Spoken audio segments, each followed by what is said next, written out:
de la producción vitícola y la suboligarquía sanjuanina y mendocina y su vínculo con alguna familia. Lo puede hacer. Uno puede estudiar el tema del azúcar y la protección de la suboligarquía tucumana o la pérdida de poder de la oligarquía curtidora de Salta. Pero en todo caso me parece que cuando uno tiene que seleccionar contenido dice, bueno, estas producciones son periféricas. Hablan del pragmatismo de los conservadores, pero es periférica al gran eje que es el crecimiento económico, exportador y bueno, y eso que nos marca el mapa del ferrocarril ahí es evidente. Bien, lo que viene ahora, se lo dejo a Fernando, tiene que ver más bien con una caracterización del capitalismo agrario, que es un texto, si ustedes quieren, hipotético, muy potente, para tener una línea y pensar en la relación entre la estructura productiva y la producción, perdón, en la relación entre la producción, estructura productiva y la estructura de clases. Adelante, Fer.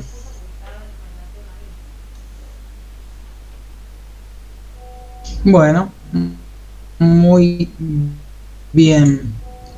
Ahí nosotros en el programa, en el Drive, tienen del capitalismo agrario pampeano el capítulo número 2, ¿sí? Yo ahora voy a tratar de apurarme y resumir también un poquitito el capítulo número 1 y el número 5. Me interesa un poco el 5 porque da una especie, algunas conclusiones o algunas pequeñas ideas que pueden ser tomadas como conclusiones, pero piensen que este libro, si bien fue publicado en la década del 80, con la vuelta de la democracia en el 86, es una tesis de grado, ¿no?, de Pucciarelli, del premio Pucciarelli, de la década del 70. No se publicó hasta el 86, obviamente porque fue exiliado, ¿no? Se fue del país y no estuvo presente, aparte el texto fue censurado. Pero piensen eso, ¿sí? Que esas conclusiones que vamos a hablar al final tienen que ver con una mirada del autor desde la década del 70 y quizás un poco reescrita a partir de la década del 80. Hay trabajos que han concluido o han profundizado un poco más lo que en este texto se queda, ¿no? Quizás un poco lejos de ser una conclusión. Ahora bien, dentro de los capítulos que presenta el autor, el capítulo 1 hace como una especie de, digamos, de clasificación o nos hace un análisis previo, hablando de qué capitalismo es el que vamos a tener en nuestro país, ¿no? Una suerte de análisis del por qué él cree y cómo se caracteriza ese capitalismo que tenemos. En el capítulo 2, el que tienen ustedes para leer, sí ya hay una suerte de explicación de ese capitalismo y de las etapas, que son las que Juan les mostró en la línea que tienen, esas 4 etapas. Y en el capítulo 5 es esto que un poco les hablaba Juan ayer, y por eso también lo agregué, que es un poco la estructura de clases que hay dentro del capitalismo agrario de nuestro país, y un poco qué actores, ¿no?, son los que están en esa relación capitalista, y esa conclusión que les decía antes. Bueno, respecto entonces del capítulo 1 y de los tipos de capitalismo, ¿no?, que nos va a hablar el autor, lo que plantea es que, bueno, ¿no?, naturalmente hay un capitalismo clásico, ¿no?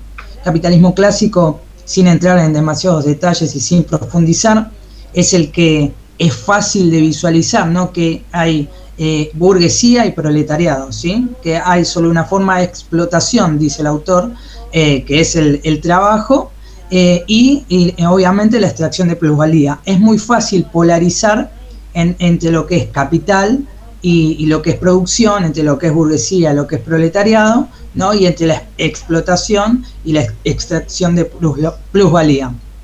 Ahora bien, ¿qué es lo que le interesa al actor destacar, ¿no?, de este capitalismo clásico? Es que quién está en el centro digamos, en el centro de todo ese capitalismo clásico, ¿quién es el eje distribuidor, el número 5, si hablamos de fútbol? Bueno, el capital industrial, dice, ¿no? El capital industrial en el capitalismo clásico es el centro, ¿no?, distribuidor de todas las funciones, ¿no?, que se dan en ese capitalismo.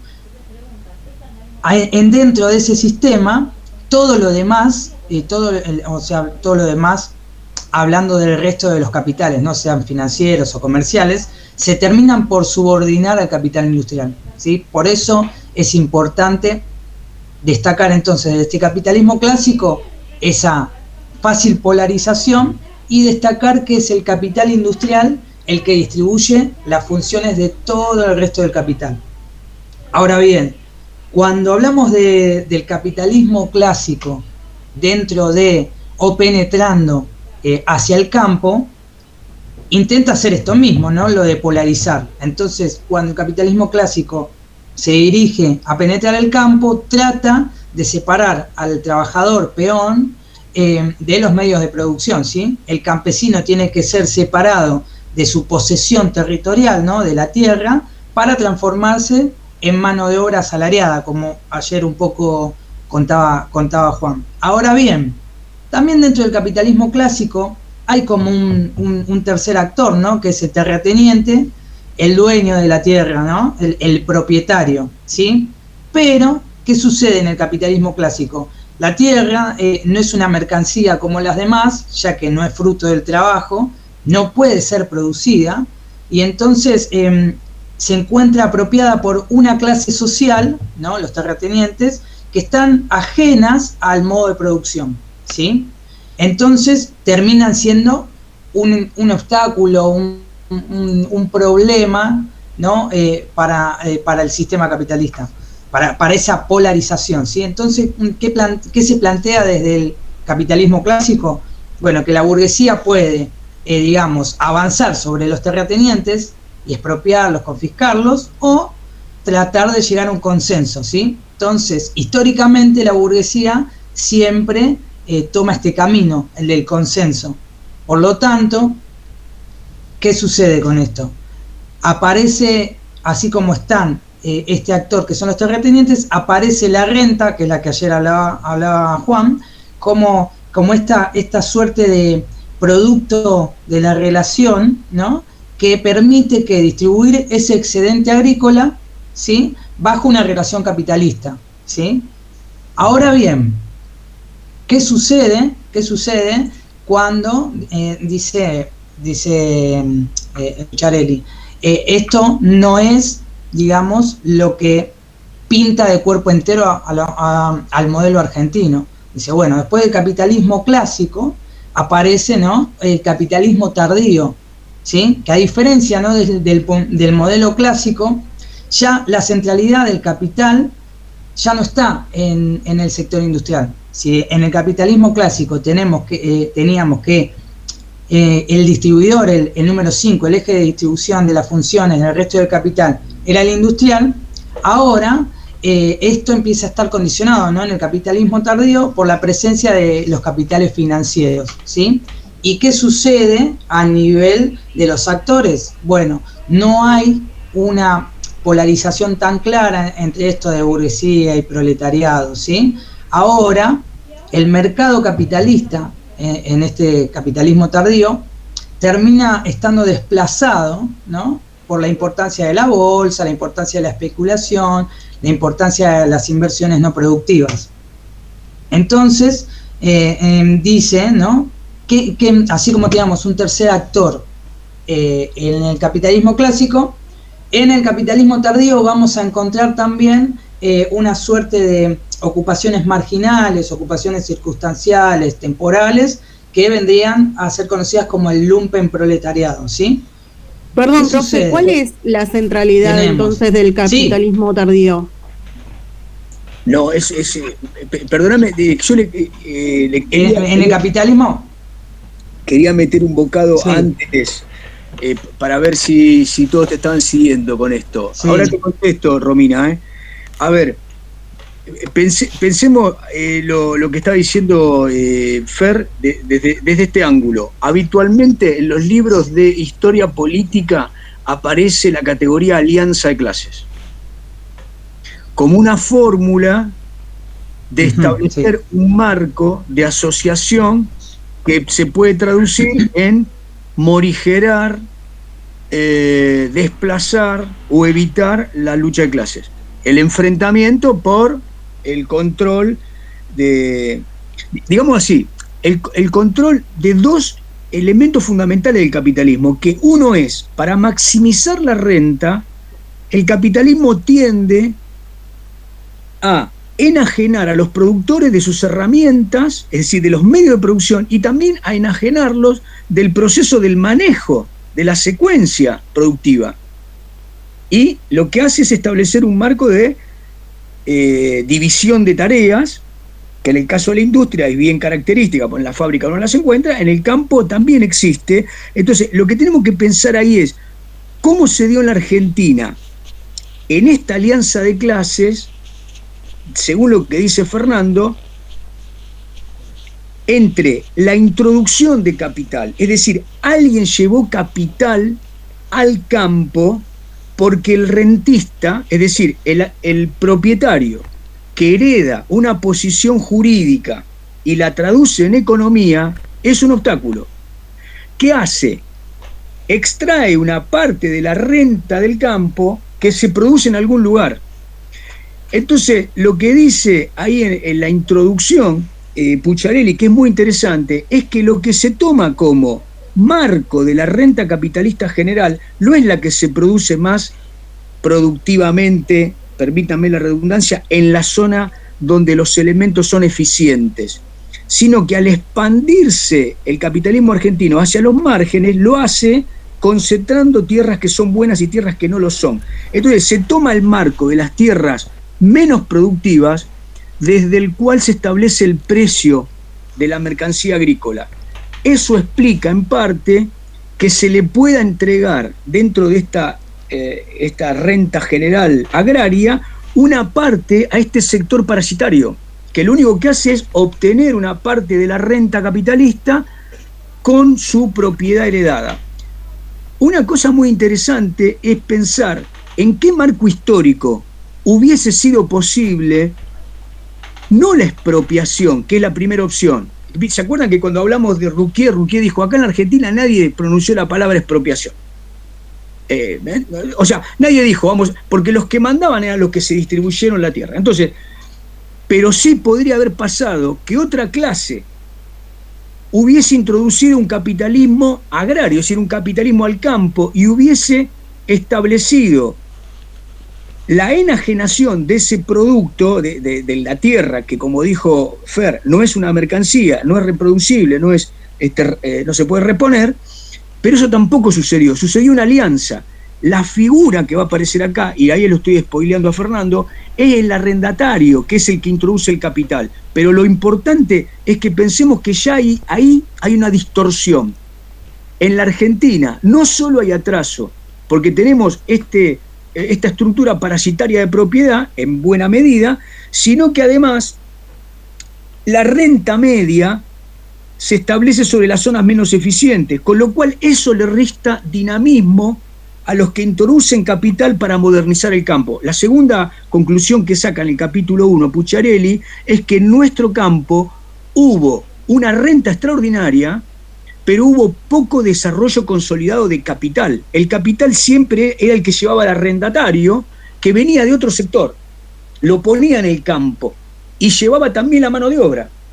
Esto es muy interesante para pensarlo desde el punto de vista de quiénes eran esos ñatos, que fueron muchos y muy importantes, los que llevaban el capital, ¿no?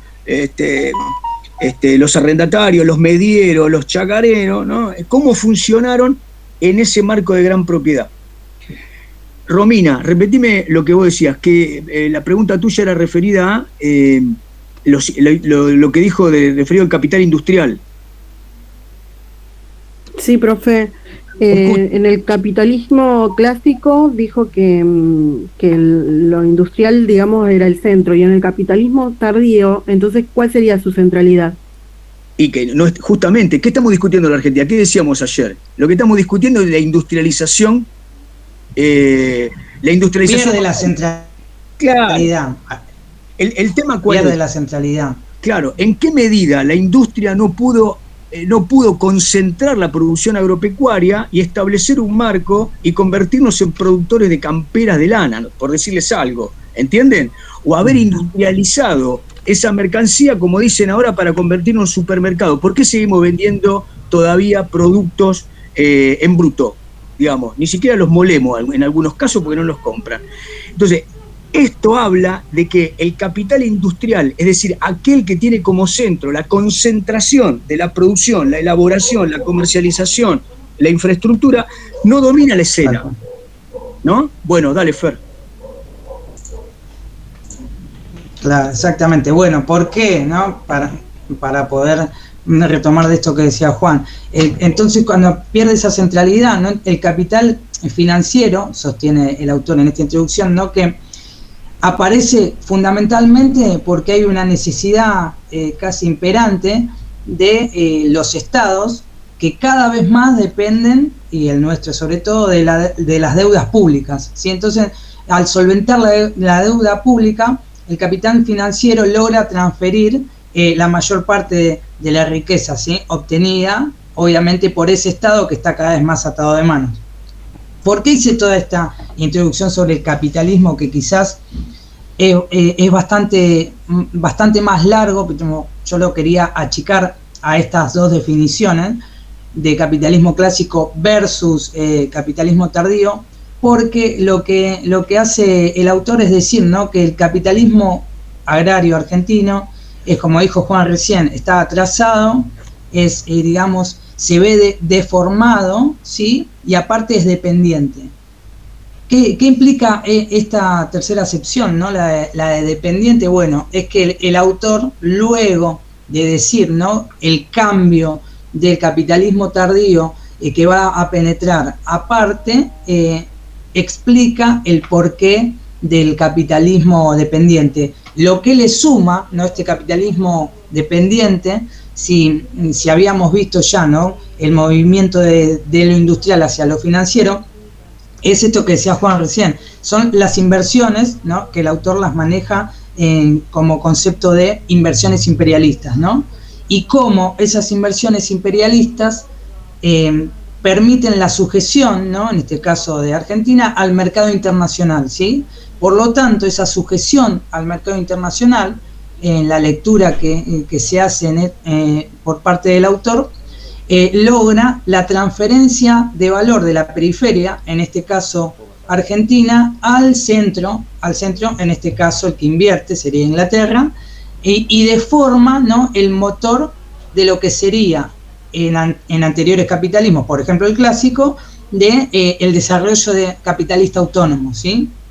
Entonces, ¿qué dice el autor? Argentina, pero no solo Argentina, sino como ya dijo Juan varias veces, Nueva Zelanda, Australia, ¿no? Son todos países a los que se dirigen estas inversiones de capital.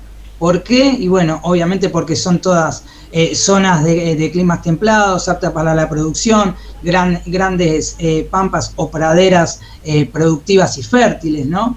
Y eso significa, el capitalismo dependiente significa que va a haber una relación, ¿no? De subordinación con el centro imperialista, ¿sí?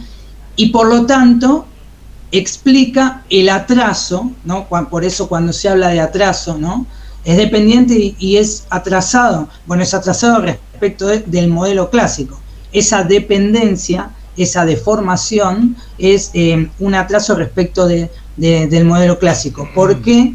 Porque ya no hay, como les dije al principio, una polarización clara de clases fundamentales. Ya no hay burguesía y proletariado, sino que en este caso, y como spoileó Juan, va a haber una suerte de clases intermedias, ¿no? Donde están los arrendatarios, donde están, bueno, después vamos a ver la pequeña o la gran burguesía rural, o la burguesía media, o los chacareros, etcétera, etcétera. Bien, Fer, Ahora bien, hagamos dentro de este... Sí. Pará, te dejo, después en la clase que viene seguí, no te voy a joder. Digo, escuchen, volvamos, vieron que decíamos, vamos a hacer dialogar esta unidad y las que vienen con los problemas anteriores.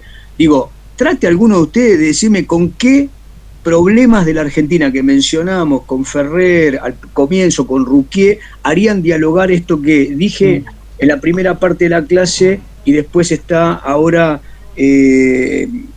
desarrollando con otro eje Fer. ¿Con qué temas?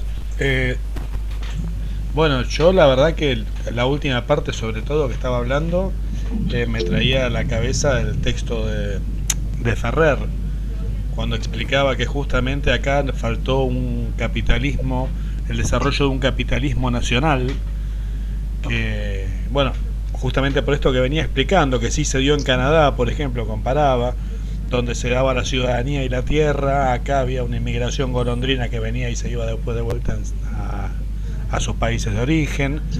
Pará un cachito ahí, Alexi, ahí podemos hacer dialogar. Lo que decía Nun, lo que decía Ferrer, capitalismo nacional es el autocentrado en un marco de entre el mercado internacional, la necesidad de inversiones y mi producción. Lo que estamos viendo acá justamente es un desfase. La Argentina, los valores que les di yo, que parecen los más relevantes, que pasaban de 2 a 480 de la inversión británica. Y podríamos buscar la importación de manufacturas industriales, es decir, la mayor dependencia es exportarle todo lo que quieren, que tengan el ferrocarril bajo control, porque después ni siquiera querían controlar las tarifas, y por el otro lado que nos vendan casi todo y nos exporten capitales para seguir funcionando. Ese marco de dependencia nos tiene que llevar a una etapa crítica de poner esta etapa de boom bajo la reflexión, si ustedes quieren, más metahistórica. Es decir, cuando hablamos de ese boom tenía un problema de base. El grado de dependencia y de extranjerización era límite. Disculpa, Alexis, está muy bien lo que dijiste. ¿Qué más? No, bueno, justamente en base a lo que vos decís, el grado de extranjerización que había, que después se genera lo que no sé si vos o algún autor mencionó como cuello de botella, cuando justamente se produce la caída de la bolsa, todo, cuando dejan de comprarnos, ¿me entendés? Justamente nuestra única producción exportadora, con una burguesía que además apuntaba exclusivamente a eso, en esa asociación que tenía con los capitales extranjeros. Y bueno, ahí es donde la Argentina queda con la necesidad de buscar una salida a esa caída de exportación de su modelo, ¿no? Bien, escuchen, la vez pasada, hace unas clases atrás, Maxi mencionó el tema del latifundio, cuando empezábamos a hablar de los problemas económicos. El latifundio es uno de los nombres de los problemas que habla, no en este caso de la extranjerización, sino de la estructura sociopolítica que dio lugar a la herencia sobre uno de los medios de producción fundamentales, que no se pueden reponer, la tierra. Ahí hay un problema político, ¿entienden? Ustedes tienen que buscar en los discursos cuándo se aludió a estos estancieros, propietarios, como un obstáculo.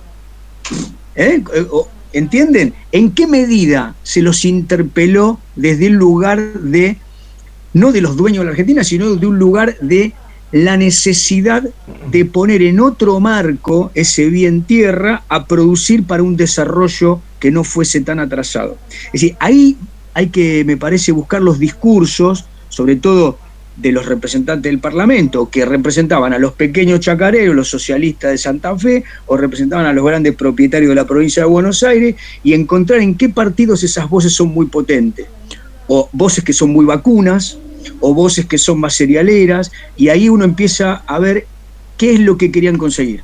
Más ferrocarril para salir al mercado internacional, ¿entienden? O querían alguna protección, si eran de alguna provincia marginal, como les dije. Ahí estamos en el marco del subproblema, pero esto hay que leerlo después en clave política, porque era de lo que discutían, ¿no? Eso quería decir, ¿no? Digo, clase dominante, con el clase dominante gobernante, con la producción, amalgamado con la producción agrovacuna, digamos. Eso era el modelo político-económico, digamos. muy bien. No, ¿saben qué pasa? Los veo, a veces les veo las caras y me gustaría que, por ahí preguntarle a alguno, no los quiero hinchar, ¿no? Pero me gustaría que nos equivoquemos, porque la idea es ir leyendo los problemas tal como los mencionamos. Se puede ir preguntándole al programa otras cosas, ¿no? Que serían como subtemas. Si nos metemos después al interior de ese desarrollo. También hay una discusión acá económica en torno al federalismo, que discutían las provincias marginales con sus producciones y cómo son representadas en el Congreso y en qué medida se discute después el poder en la sucesión presidencial de acuerdo a esos poderes económicos marginales. Eso es muy interesante. ¿A quiénes representan los subsectores partidarios productivamente? ¿Me entienden? Y otras preguntas más que están un poquito más abajo también son político-corporativas, como decía Ansaldi. ¿Qué sea la UIA? ¿Qué sea la sociedad rural? Y las otras agrupaciones que la Confederación Agraria, lo que surge del Grito de Alcorta. Es decir, ¿qué empiezan a decir? ¿A quiénes defienden? Y ahí tenemos un paneo de la estructura social productiva en términos políticos. Juan, a mí me surge una duda, y Fer también, con respecto a los porqués, ¿no? Porque digo, el capital se llama el capital y el que tiene plata que siempre quiere multiplicar sus ganancias. Entonces a mí siempre me llamó la atención en ese marco de una Argentina que no agrega valor a las materias primas que exporta,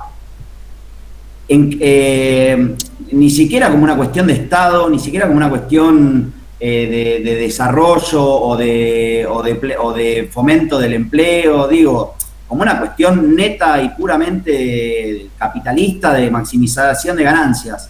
¿Por qué, en qué medida, digo, los dueños de la tierra, los terratenientes, que cuentan, digo, con un excedente claro para la inversión, no terminan de ellos mismos, por lo menos, agregarle valor a su producción como para vender incluso más cara? Y me surge una respuesta, pero me parece bastante, digo, no sé, es como una idea, que claramente tiene una ideología detrás, pero me surge la idea de que en realidad el capital financiero internacional, que claramente está incursionando en la Argentina, no pretende que eso suceda.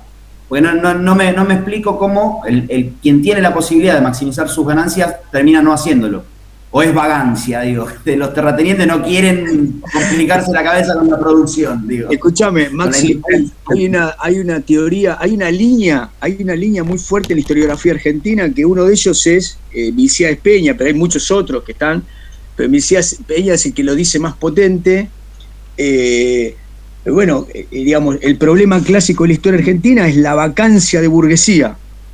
Es decir, la vacancia de burguesía sería en qué medida la clase dominante no tuvo los valores que Weber dice tiene la clase burguesa. Es decir, es austera, profundamente concentradora y mira la maximización de la renta como el objetivo. Y en la medida que sus intereses son opuestos a los del capital imperialista, le presenta batalla. Es decir, en qué medida una burguesía es nacional y domina el mercado, la revolución democrático-burguesa implica que enfrenta al capital imperialista, o se puede asociar en una medida, pero no le deja el territorio abierto. Entonces, acá, esa es una línea historiográfica, ¿no? La otra es la que les decía ayer. Hay una línea más cercana al nacionalismo antiimperialista, después peronista, dice, no, muchachos, esperen.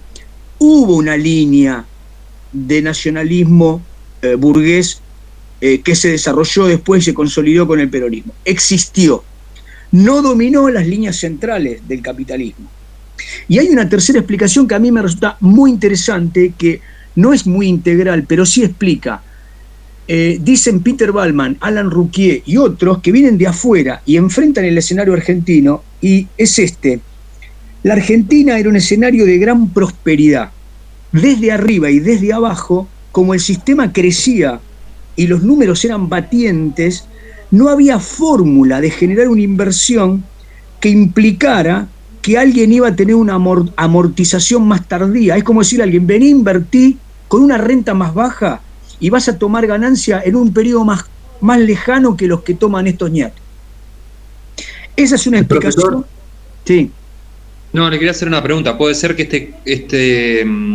este aporte de capital financiero que hacían Inglaterra, en este caso, tenía algún condicionante tipo división de tareas, o a lo futbolístico, equipo que gana no se toca, y bueno, con ese rendimiento alcanzaba para todos, y bueno, seguimos así, no sé.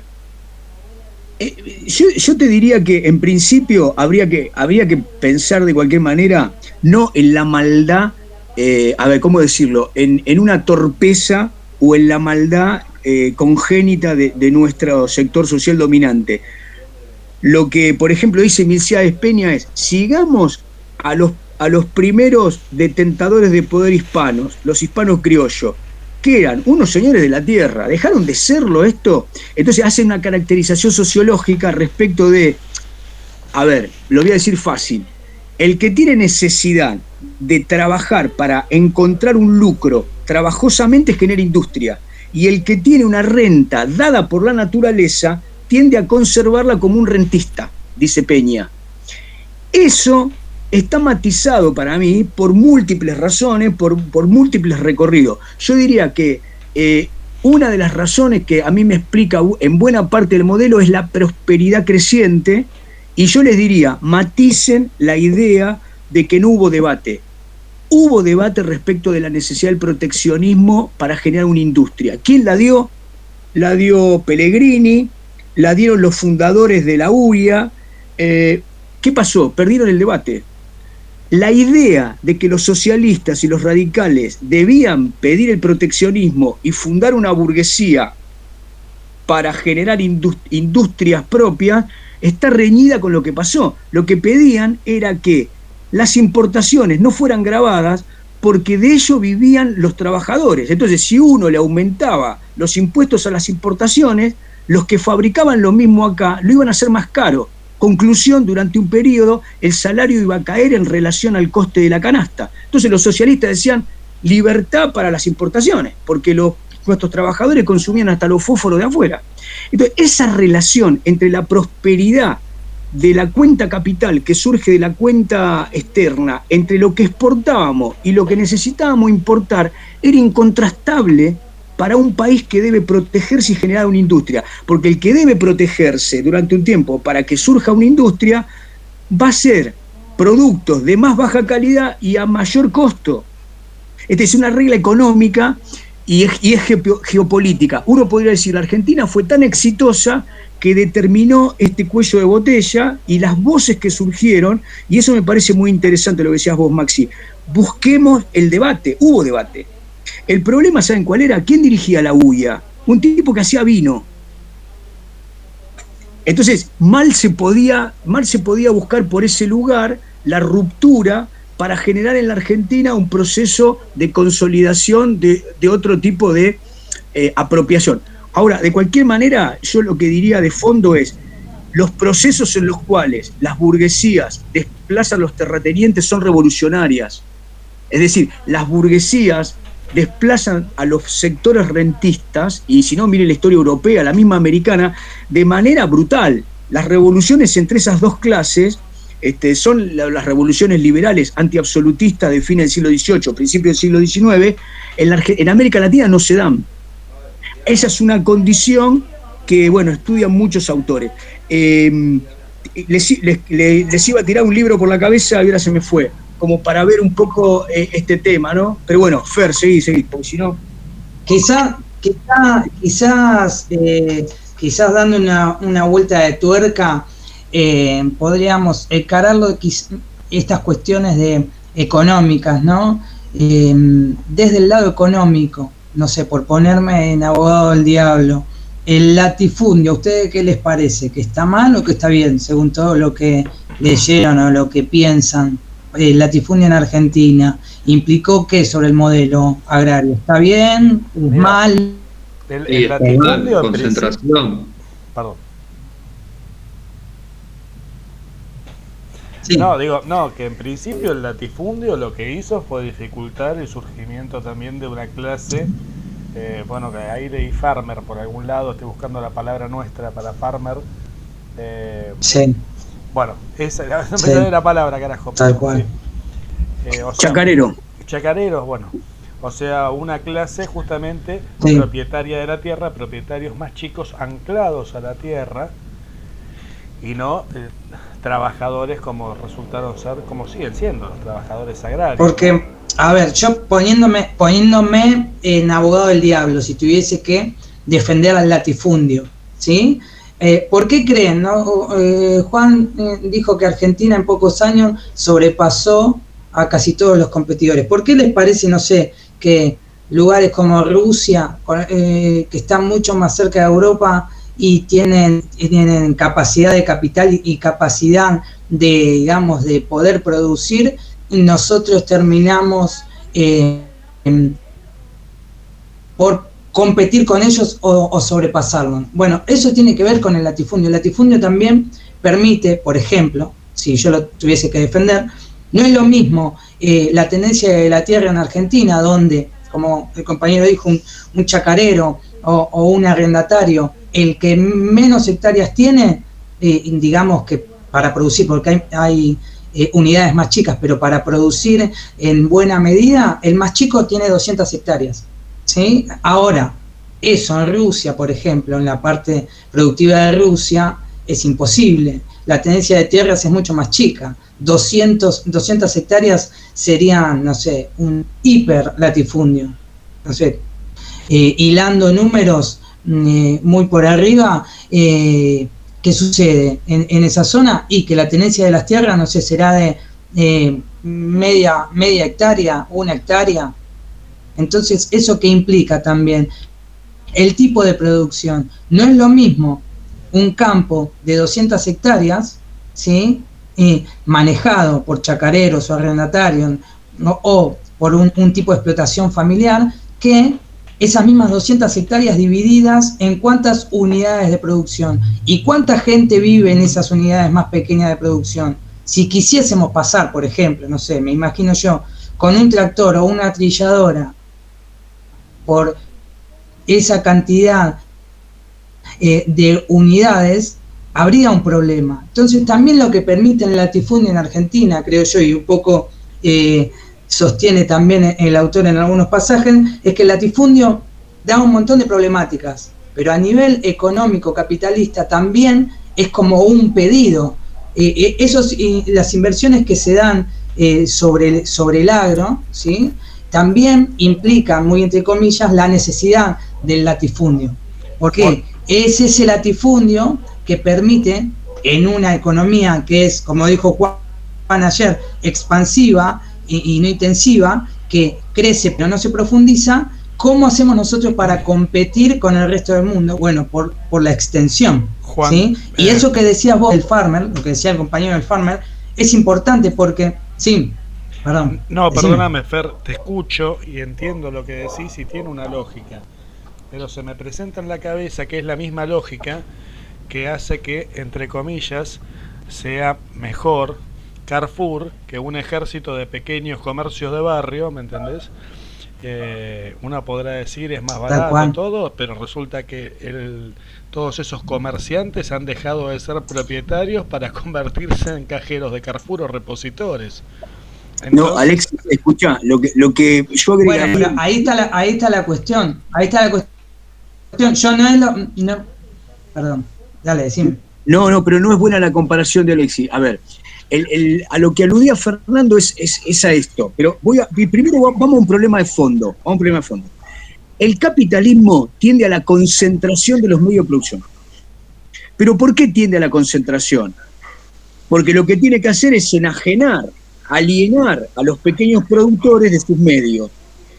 Entonces, esta concentración es una cuando el burgués concentra su propiedad y establece una reinversión de sus capitales para una maximización. Néstor, tenés abierto el micrófono y me estás matando. Sí, porque quería hacer una consulta. Para que cada termine. uno de esos... Sí. Dale. No, si cada uno de esos pequeños productores están a la altura de generar la producción que se necesita para una exportación importante. Ahora, ahí voy. Entonces, lo que yo digo es esto. El latifundio es el nombre de una gran extensión con un ausentista, es absentista, es decir, el dueño de ahí solamente obtiene una renta por su propiedad, por su herencia, por la titularidad jurídica, no porque sea el responsable de la reinversión de la ganancia en términos de consolidación del capital. Por lo tanto, ahí lo que tenemos es un desdoblamiento de las funciones con un rentista, un parásito que vive de la renta general. Si en el campo argentino se hubiese concentrado en grandes extensiones con un capitalista que hubiese manejado desde los productores la comercialización, el acopio, ¿entienden? Y el transporte, la ganancia y la modernización hubiese sido obvia, como ocurrió en los países que nos pasaron 10 veces por arriba. Es decir, Australia, Nueva Zelanda, Canadá son países desarrollados. ¿Qué tienen desarrollado? Su producción agropecuaria está desarrollada. ¿Por qué? Porque tienen al frente de esa gran producción un capitalista y no un rentista. Ahí hay un tema. El otro tema que decía Fernando es que en la Argentina lo que pasó fue lo siguiente: la convivencia de pequeñas producciones, colonias agrícolas, con pequeños productores, trajo muchísimas tensiones. El grito de Alcorta, ¿qué es? Un montón de miles de chacareros, antes en 1893 también se habían levantado pidiendo ¿qué? Y que no los jodan. Los jodían con el precio de venta, con la elevación del grano, con el acopio de grano, ¿entienden? O sea, los productores perdían en cada una de esas transacciones porque detrás del acopio, de la elevación, de la venta de herramientas, del crédito bancario, estaban los mismos capitalistas que concentraban la infraestructura agropecuaria, la comercialización, lo que nosotros diríamos logística. Cuando hay un gran capitalista, esa relación de interjuegos varía y se hace una maximización de capital en torno a ese capital consolidado. Entonces, lo que dice Fernando es correcto. El latifundio en la Argentina morigeró esa pérdida de la presencia de muchos sectores cerealeros muy pequeños que tenían que hacer. De hecho, la Federación Agraria, ¿qué es? Se juntaron todos, cansados de que los jodieron con el precio de compra de la semilla, con el que compra de manufactura y con la venta fraccionada del resultado de su trabajo. Y además, con el precio del arrendamiento, que era primero cada 2 años, cada 3 años, perdían siempre los que ponían el capital. Esto es cabeza de ganado, herramienta, mano de obra. Entonces, ahí un poco se empieza, lo que lo estamos metiendo un poco es en la estructura atrasada del capitalismo agrario argentino y sus problemas, dentro de un marco en el cual era muy exitoso, porque la renta fue muy exitosa. Ahora, la pregunta que nos trae al problema de origen: ¿cuánto tiempo fue muy exitoso? ¿Le permitió el desarrollo a otros sectores este éxito de 5 décadas? Esas son las preguntas de fondo, me parece. Sí, lo que pasa, Juan, perdón, hago una consulta justo dale, con lo que decía Fer antes, de cómo este capitalismo tardío quizás se corrió de la inversión o el capitalismo industrial al capitalismo o la inversión financiera especulativa. Eso fue lo que después terminó por jugar en contra, quizás en un contexto de gran boom, fue contradictorio al desarrollo interno que no permitió que después el país siga el hilo de las demás potencias, digamos. No sé si estoy encaminado. Ahí me perdí un cacho cuando vos decís lo especulativo.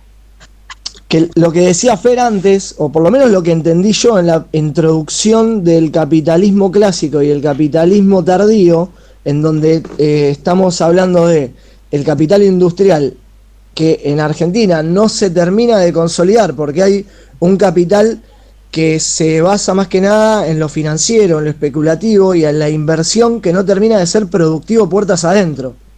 Entonces, quizás en ese gran boom se termina contradiciendo con el desarrollo interno. ¿Me explico lo que voy?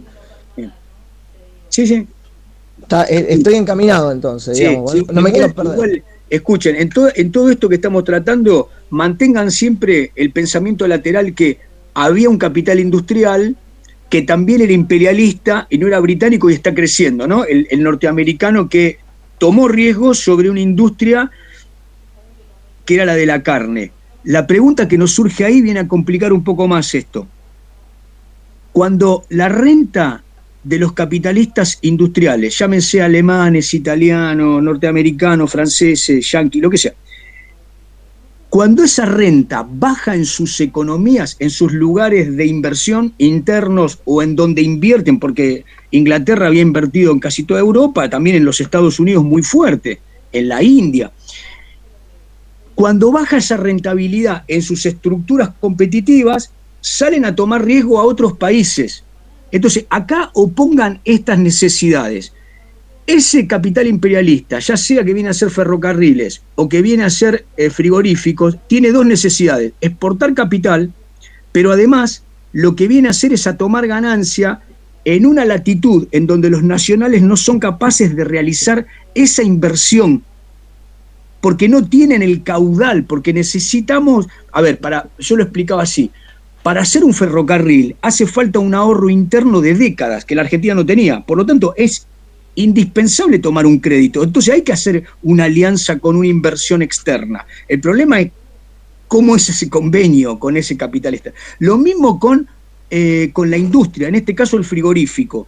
Lo que habría que preguntarse es, ¿por qué razones los norteamericanos vienen a invertir en estos frigoríficos que son muy rentables, ¿sí?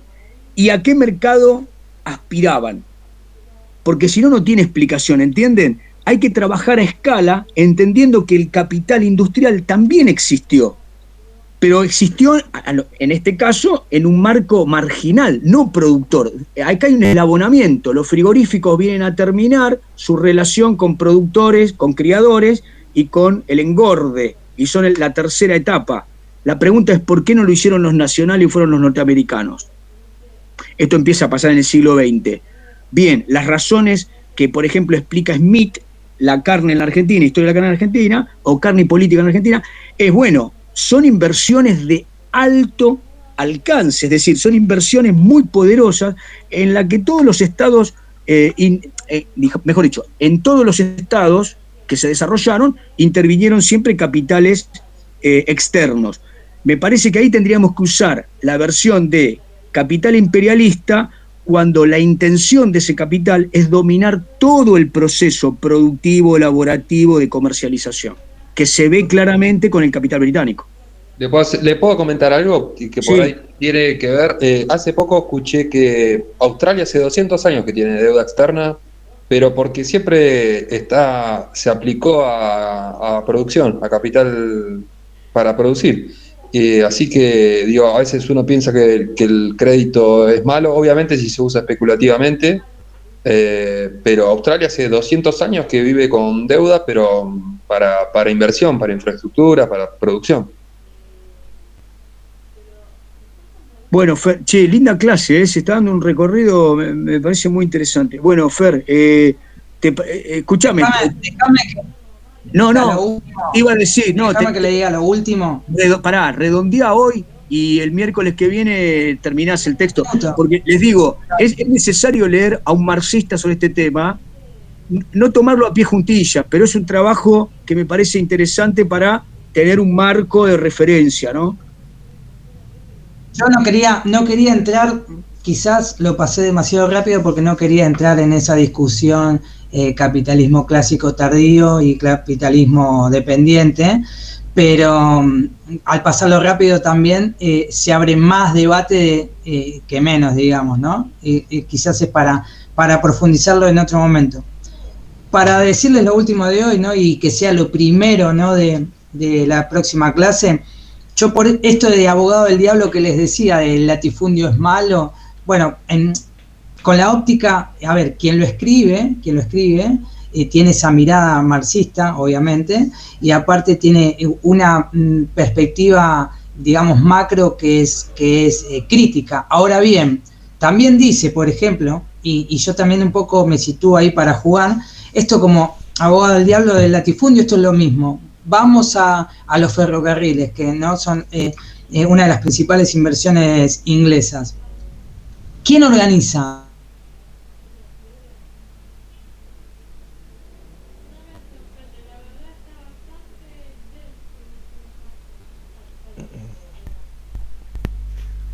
Nunca vamos a enterarnos quién organiza qué. Lo silenció de nuevo, profe, no. Che, ¿qué pasó? Fernando te habías trabado y ahora está silenciado. Ah.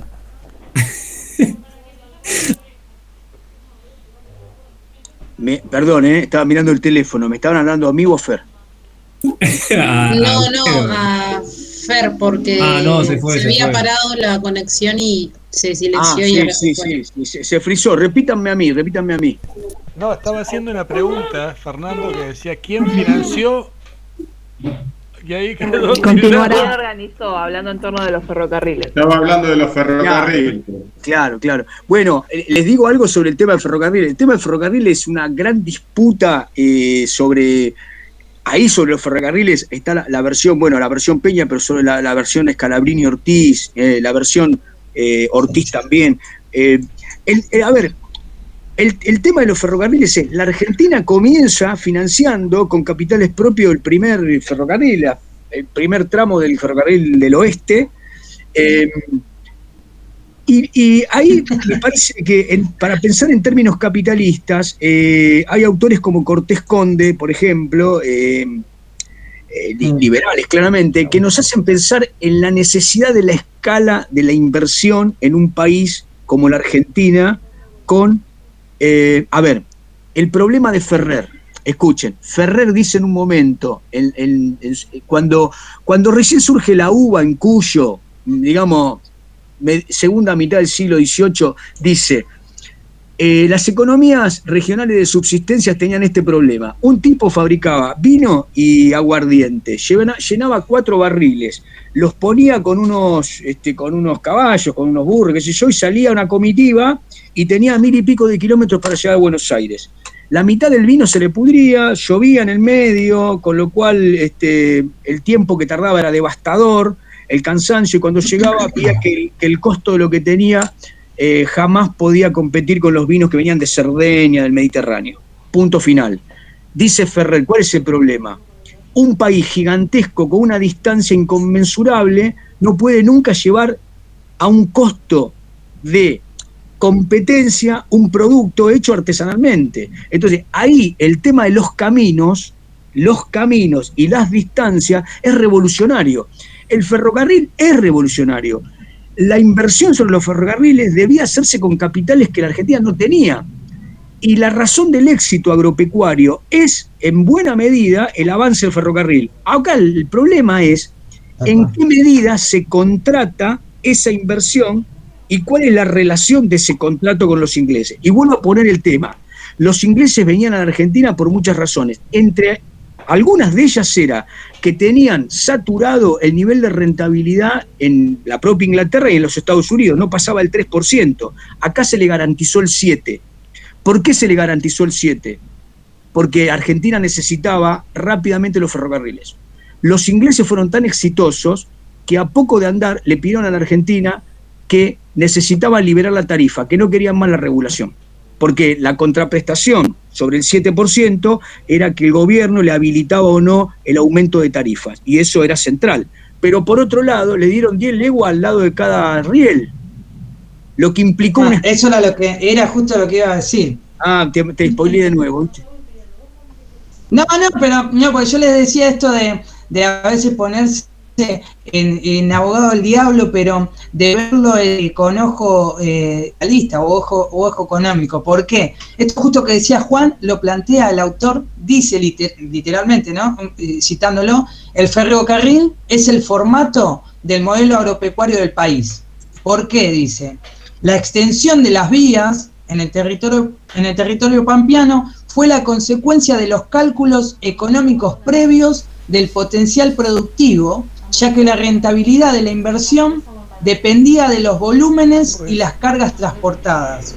Ahora bien, por todos estos cálculos previos, ¿sí?, los intereses ingleses terminan de modelar, valga la redundancia, el modelo argentino. ¿Por qué? Porque influyen en esto que planteaba Juan, ¿no?, en el asentamiento inmigrante en el campo, la organización social de trabajo, las conexiones entre las distintas islas, y esto que decía Juan de las leguas, piden o consiguen que el Estado Nacional argentino le dé leyes de garantías. ¿Qué significa esta ley de garantías? Bueno, le da cuotas mínimas o nulas en algunos casos a la rentabilidad de ese capital invertido y que va a volver, ¿no?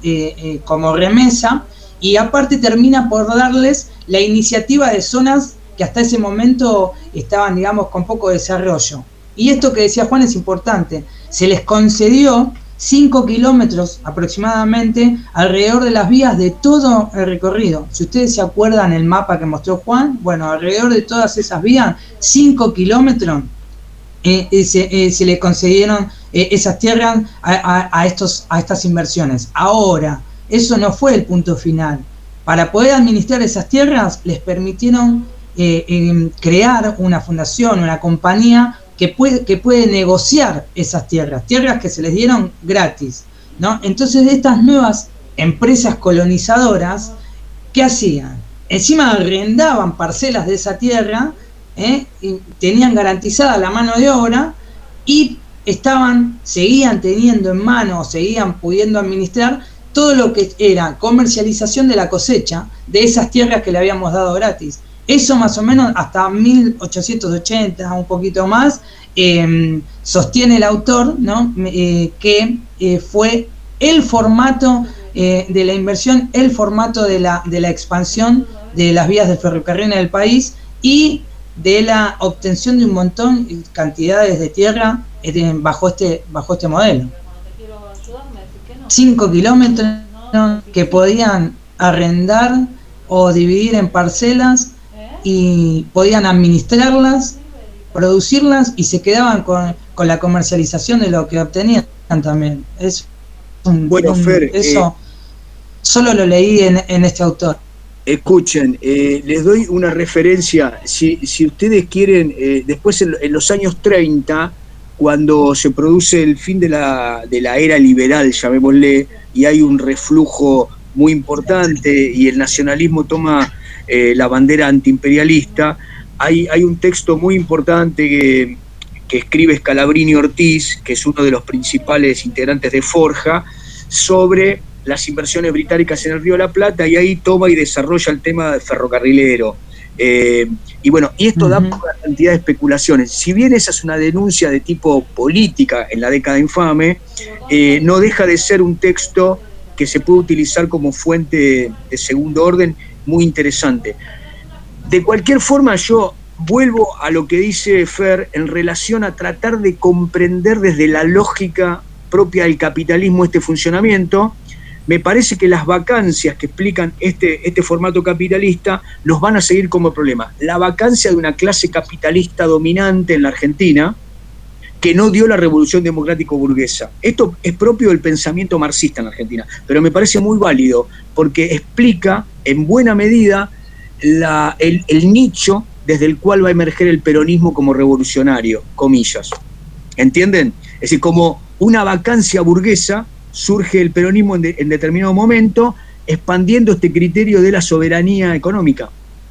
Después de una década de gran denuncia sobre las inversiones británicas, el neocolonialismo, el imperialismo, etcétera, etcétera. Bueno, el miércoles retomamos con Fernando. Sí.